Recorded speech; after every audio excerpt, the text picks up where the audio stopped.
everybody. This is Patrick from Sasquatch in the Wild, and it's been a good hot minute since the last time I did a video. I put out a couple little shorts here and there, but not a video. This video is not going to be long. It's going to probably be under 10 minutes, and you're probably thinking, thank you, God. This is going to be a series of 4 videos, and they're going to be kind of paired together as we go. This is 2025, and I'm doing it right now. Now, technically, I have a lot of evidence to show. Unfortunately, I can't access it, and the reason is my phone is not talking to my computer. So my little iPhone 11 Pro Max, or Max Pro, whatever it is, has basically stopped talking to my computer.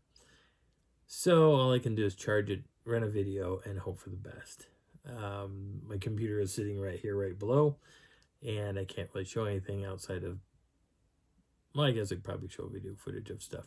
But the first thing I am going to talk about is going to be night vision. Now, I talked about this at the very last video that I wanted to talk about night vision stuff. And I technically have 4 ways of seeing in the dark. And the first way we're going to pick on are our eyeballs. Now, typically, if you want to see in the dark, you'd use a flashlight, a headlamp, night vision technology of some sort. But if you can't afford any of those, don't stress about it. It's not really 100% a necessity. When you get into Bigfooting, it becomes a big-time necessity because you want to see what's hovering around out there in the dark. And the funny thing is, you don't really need it. Because if your eyes adjust right and you do the right step, you'll be able to see in the dark. And you can see pretty well. I've seen a Sasquatch up close, real close, where I can reach out and touch the guy. I was camping with Mike and Darla. Darla was up in my teepee, sleeping. She was snoring away. In fact, she talks in her sleep from time to time. And Mike and I went on a hike. And this was like 1 o'clock, 2 o'clock in the morning. And we left the tent. You know, I zipped her in. I made sure she was roughly secured. She was snoring away, having a good time. Mike and I went wandering off. We went down the mountain, around through the forest, and we were roaming around. On the way back, and now our eyes had totally adjusted to the darkness. And if you allow your eyes to adjust, I'll get back to the story in a second. If you allow your eyes to adjust, here's how you do it. You close your eyes, give yourself 30 seconds or longer, maybe up to a minute. Just count it off, 1001, 1002, and give your eyes time to adjust down. And what you're trying to do is your pupils will open up just like on a camera, and it will allow a lot more ambient light in, and you're not going to see this light. It's going to be something that your eyes will just naturally adjust to. And in a tent, you can see details like the inside of your tent. You can see the lining, the windows. You can see where things are. You don't necessarily have to struggle inside your tent to find these things. Same things outside. If you have a fire going, the fire is going to stop this idea. Because the minute you close your eyes, you're going to see green, yellow, orange, red, purple, blue. All these crazy colors are going across your eyeballs, and your eyes are tracking these colors when you close your eyes. And you're going to see those colors. And it's going to take a lot longer for your eyes to basically decompress from those colors, from that bright light, back to where you want to be seeing in total darkness. You want to see things. You want to see what's moving around outside your tent. In many situations, we would have fires when we go camping, or when I was with Sir.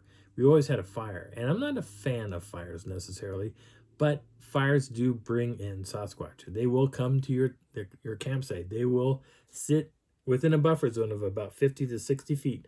They'll come out to your area, and they'll walk around your campsite. They will track all the way around you. They'll send one guy this way, one female this way, whatever, and they will go around your campsite and basically surround you. Now, they're not there to hurt you. They're not there to harm you. They're there to watch you. They want to see what you're going to do. And they will take peeks. They will look in.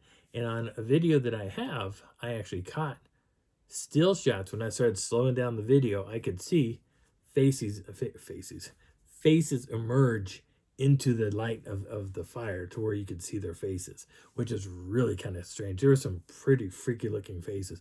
And then they pull back real quick. And you can see the eyes. You can see where the eye shine is kicking in.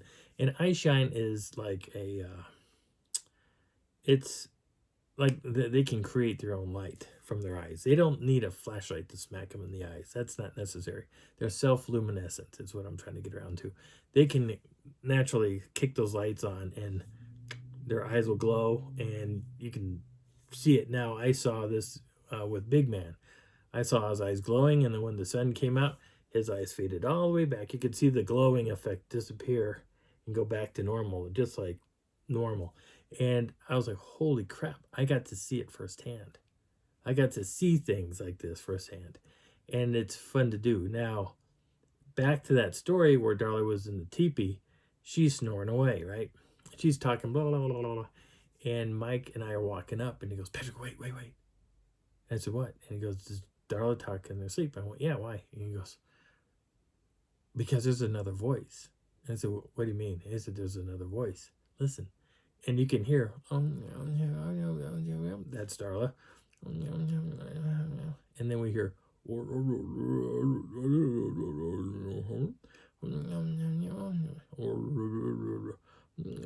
Mike turned and looked at me, and I'm looking at Mike. We don't have headlamps on. I can see Mike in detail. There's no full moon. I can see his facial expressions in detail because there's enough ambient light that I can see him, and that's seeing in the dark. He can see what my facial expressions are too. So Mike goes up, and he doesn't hit a tree. He walks around these trees, and he goes all the way around the tent, and as he's coming out, he spooks a Sasquatch. Because I hear, he quits because he hears Mike coming around the tent, circling around, and this guy takes off running. He comes right towards me, and he's running, boom, boom, boom. And as he's coming by, I'm like going, holy crap, if I would have reached out and done this, I could have touched him. And I saw details on this guy. I saw muscle tone. He and I both looked right at each other, stared right at each other. And he made eye contact with me when he came around that tent. He made eye contact with me, and he ran right past me. And it was like, hell, that was cool. And when he did that, there were footprints. Boom, boom, boom, boom, boom, boom, boom. And it went all the way down the trail that he went on. And Mike came around and goes, did you see him? And I said, yeah, Mike. He just ran right past me. You could see his footprints in the dark. You could see where he stepped. And I was like, that's crazy. And so when we got up the next morning, or actually I went up to the tent, knocked on that, and said, hey, by the way, you were sleeping at you're talking in the dark. And she goes, oh, or you're I just drew a blank. You're talking in your sleep. And she said, oh, I was? Oh, I'm sorry. And he said, no, it's cool because there was a Sasquatch on the other side of the tent talking to you. And she goes, no, that's not true. Mike in the background said, no, Darla, that's true. You were talking to a Sasquatch. She has no idea anything about what was being said. She has no clue. But he was pulling information apparently off of it. So if you're really interested in trying this out, go up to a place that's dark. Get out of your car. Make sure, have some friends there or something there. Make sure that, you can see, close your eyes, get dark, put your hands over your eyes, count to 30, count to a minute, and slowly open your eyes and just see what you can see. Because it is a lot more amazing than what you think it is. Next video, I will bring out a camera. I'll talk about it a little bit, and I'll share with you, if I can, some video evidence of Bigfoot stuff. So again, my name is Patrick, and this is Sasquatch in the Wild. Hope you enjoyed this little bit of a journey, and I'll talk to you soon.